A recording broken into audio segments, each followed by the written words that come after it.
Hey guys, it's me MS solutions. ഇനി എന്തിന് വേറെ സൊല്യൂഷൻസിന്റെ പ്രിയപ്പെട്ട +1 വിദ്യാർത്ഥികളെ, നിങ്ങൾ കാത്തിരുന്ന റിവാലുവേഷന്റെ റിസൾട്ട് പ്രഖ്യാപിച്ചിരിക്കുന്നു. ഏതാനും മിനിറ്റുകൾക്ക് മുമ്പേ SSLC കുട്ടികൾ കാത്തിരുന്ന റിവാലുവേഷന്റെ റിസൾട്ട് വന്നിരിക്കുന്നു. പ്രിയപ്പെട്ട കുട്ടികൾക്ക് എല്ലാവർക്കും നല്ല മാറ്റങ്ങൾ ഉണ്ടാവട്ടെ. അതിന് മുന്നേ ഒരു കാര്യം പറയാനുള്ളത്, നിങ്ങൾ റിവാലുവേഷന്റെ റിസൾട്ട് നോക്കുന്ന സമയത്ത് മേ ബി നിങ്ങളിപ്പോൾ ഫിസിക്സ് കൊടുത്തിട്ടുണ്ടെന്ന് വിചാരിക്കുക. ഓക്കെ, നിങ്ങളിപ്പോൾ ഫിസിക്സ് കൊടുത്തിട്ടുണ്ട്, കെമിസ്ട്രി കൊടുത്തിട്ടുണ്ട്, മാത്സ് കൊടുത്തിട്ടുണ്ടെന്ന് വിചാരിക്കുക. ഇവിടെ ഫിസിക്സിന് ആദ്യം A ഗ്രേഡ് ആയിരുന്നുവെങ്കിൽ നിങ്ങൾക്കിപ്പോൾ A+ ആയിട്ടുണ്ടെങ്കിൽ അതിനർത്ഥം ഗ്രേഡ് ചേഞ്ച് ആയിട്ടുണ്ട്. ഗ്രേഡ് ഹയർ ഗ്രേഡിലേക്ക് മാറിയിട്ടുണ്ട്. ഇനി കെമിസ്ട്രി നിങ്ങൾക്ക് ആദ്യം A ഗ്രേഡ് ആയിരുന്നു, പക്ഷെ ഇപ്പൊ റിവാലുവേഷന്റെ റിസൾട്ട് കാണിക്കുന്നത് B+ എന്നാണെങ്കിൽ നിങ്ങൾ വിചാരിക്കേണ്ട എൻ്റെ A ഗ്രേഡ് B+ ആയിപ്പോയി എന്ന് വിചാരിക്കേണ്ട. അത് റീവാലുവേഷന്റെ റിസൾട്ടാണ്. ഓക്കെ, അപ്പോൾ നിങ്ങൾക്ക് ഈ റിസൾട്ട് ഓട്ടോമാറ്റിക്കലി നിങ്ങളുടെ രജിസ്റ്റർ നമ്പറിൽ എന്ത് ചെയ്യും? ഈ B+ അല്ല കാണിക്കുക, A ഗ്രേഡ് തന്നെയാണ് കാണിക്കുക. നിങ്ങളുടെ SSLC സർട്ടിഫിക്കറ്റിൽ ഏതാണോ വലിയ ഗ്രേഡ് അതാണ് കാണിക്കുക. ഓക്കെ, നിങ്ങളിപ്പോൾ ചെക്ക് ചെയ്യുന്നത് എന്താ?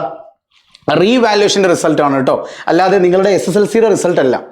ഓക്കെ, അപ്പൊ റീവാലുവേഷൻ നോക്കിയപ്പോൾ A ഗ്രേഡ് B+ ആയിട്ടുണ്ടെങ്കിൽ നിങ്ങൾ ടെൻഷൻ അടിക്കേണ്ട. ആ പൈസ 400 രൂപ പോയി എന്ന് ആലോചിക്കുക. ഇനി A ഗ്രേഡ് ഉള്ളത് A+ ആയിട്ടുണ്ടെങ്കിൽ 400 രൂപ തിരിച്ചു കിട്ടും എന്ന് നിങ്ങൾ മനസ്സിലാക്കുക. ഇനി മാത്സിന് ആദ്യം A ഗ്രേഡ് ആയിരുന്നു, ഇപ്പൊ റീവാലുവേഷൻ റിസൾട്ടും A ഗ്രേഡ് തന്നെയാണെങ്കിൽ പൈസ വീണ്ടും പോയി എന്ന് ആലോചിക്കുക. നിങ്ങളുടെ ഗ്രേഡിൽ ഒരു ചേഞ്ചും ഇല്ല, 400 അവിടെയും പോയി എന്ന് വിചാരിക്കുക കേട്ടോ.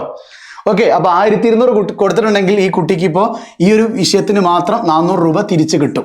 അതെങ്ങനെയാ കിട്ടുക സാർ? അതെങ്ങനെയാ കിട്ടുക?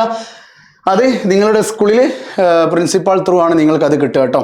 ഓക്കെ, ഡോണ്ട് വറി, അത് സ്കൂളിൽ എത്തിയിട്ട് കാര്യങ്ങളൊക്കെ തരും. അപ്പോൾ മറ്റൊരു കാര്യം പ്രത്യേകം ശ്രദ്ധിക്കുക, നമ്മുടെ +1ന്റെ ബാച്ച് ന്യൂട്ടൺ ബാച്ചിൽ ജോയിൻ ചെയ്യാൻ താല്പര്യമുള്ള കുട്ടികൾ ഇതാ ഈ സ്ക്രീനിൽ കാണുന്ന മൊബൈൽ നമ്പറിൽ ഇതാ കണ്ടോ 70 12 67 0055 ഈ ഒരു മൊബൈൽ നമ്പറിലേക്ക് വാട്സപ്പ് ചെയ്യാം. +1ന്റെ എൻട്രൻസ് ക്ലാസ്സുകളും ബോർഡ് ഓൺലി ബാച്ചിലൊക്കെ നിങ്ങൾക്ക് ജോയിൻ ചെയ്യാം. ബെൻടൺ ബാച്ച് ആണെങ്കിൽ ബോർഡ് ഓൺലി, ന്യൂട്ടൺ ആണെങ്കിൽ ബോർഡ് പ്ലസ് എൻട്രൻസ് ബാച്ചിലേക്ക് നിങ്ങൾക്ക് ആപ്പ് ത്രൂ ജോയിൻ ചെയ്യാം. തീർച്ചയായിട്ടും കൂടുതൽ ക്ലാസ്സുകളും ഡീറ്റെയിൽസുമായിട്ട് നിങ്ങളുടെ മുമ്പിലേക്ക് ഞാൻ വരും. അലോട്ട്മെന്റുമായി ബന്ധപ്പെട്ട ട്രയൽ അലോട്ട്മെന്റുമായി ബന്ധപ്പെട്ട ലേറ്റസ്റ്റ് അപ്ഡേറ്റ് വന്നിട്ടുണ്ട്. ആ അപ്ഡേറ്റുമായി നിങ്ങളുടെ മുമ്പിലേക്ക് വരുന്നത് വരെ ഇറ്റ്സ് മീ MS സൊല്യൂഷൻസ്. ഇനി എന്തിന് വേറെ സൊല്യൂഷൻസ്. ബൈ.